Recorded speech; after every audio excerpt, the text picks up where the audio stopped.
प्रिय भक्तजनों, आज हम लोग माघ महात्म चौथा अध्याय कथा प्रारंभ कर रहे हैं। इस चैनल को प्रथम बार देखते हो तो इसे सब्सक्राइब करें, लाइक करें और सारे लोगों में शेयर करें। श्री वाशिष्ठ जी कहने लगे कि हे राजा, अब मैं माघ के उस महात्म्य को कहता हूँ जो कार्तवीर्य के पूछने पर दत्तात्रेय ने कहा था।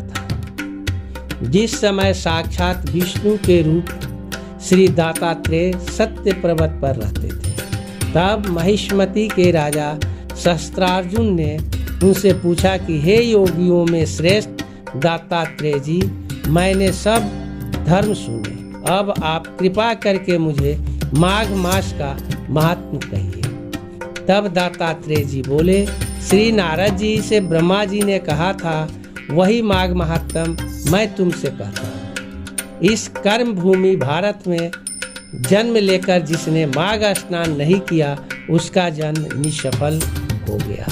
भगवान की प्रसन्नता, पापों के नाश और स्वर्ग की प्राप्ति के लिए माघ स्नान अवश्य करना चाहिए। यदि यह पुष्ट हो शुद्ध शरीर माघ स्नान के बिना ही रह जाए तो इसकी रक्षा करने से क्या लाभ।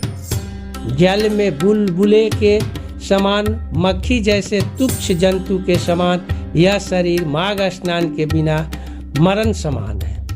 विष्णु भगवान की पूजा न करने वाला ब्राह्मण बिना दक्षिणा के श्राद्ध, ब्राह्मण रहित क्षेत्र, आचार रहित कुल, ये सब नाश के बराबर है। गर्व से धर्म का, क्रोध से तप का, गुरुजनों की सेवा न करने से स्त्री तथा ब्रह्मचारी बिना जली अग्नि से हवन और बिना साक्षी के मुक्ति का नाश हो जाता है। जीविका के लिए कहने वाली कथा, अपने ही लिए बनाए हुए भोजन की क्रिया, सूद से भिक्षा लेकर किया हुआ यज्ञ तथा कंजूस का धन, यह सब नाश के कारण है। बिना अभ्यास और आलस्य वाली विद्या, असत्य वाणी, विरोध करने वाला राजा, जीविका के लिए तीर्थ यात्रा, जीविका के लिए व्रत, संदेह युक्त मंत्र का जप, व्यग्र चित्त होकर जप करना, वेद न जानने वाले को दान देना, संसार में नास्तिक मत ग्रहण करना, श्रद्धा बिना धार्मिक क्रिया, यह सब व्यर्थ है। और जिस तरह दरिद्र का जीना व्यर्थ है, उसी तरह माघ स्नान के बिना मनुष्य का जीना व्यर्थ है। ब्राह्मण घाती, सोना चुराने वाला, मदिरा पीने वाला, गुरु पत्नी गामी और इन चारों की संगति करने वाला माघ स्नान से पवित्र होता है। जल कहता है कि सूर्योदय से पहले जो मुझसे स्नान करता है, मैं उसके बड़े से बड़े पापों को नष्ट करता हूँ। महापातक भी स्नान करने से भस्म हो जाते हैं।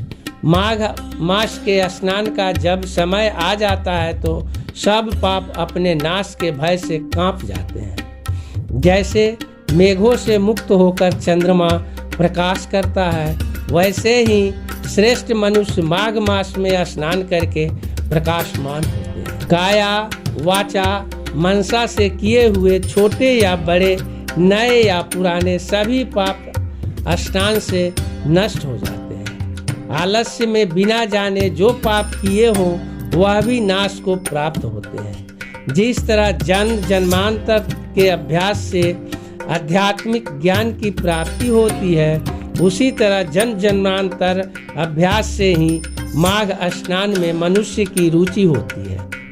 यह अपवित्रों को पवित्र करने वाला बड़ा तप और संसार रूपी कीचड़ को धोने की पवित्र वस्तु है।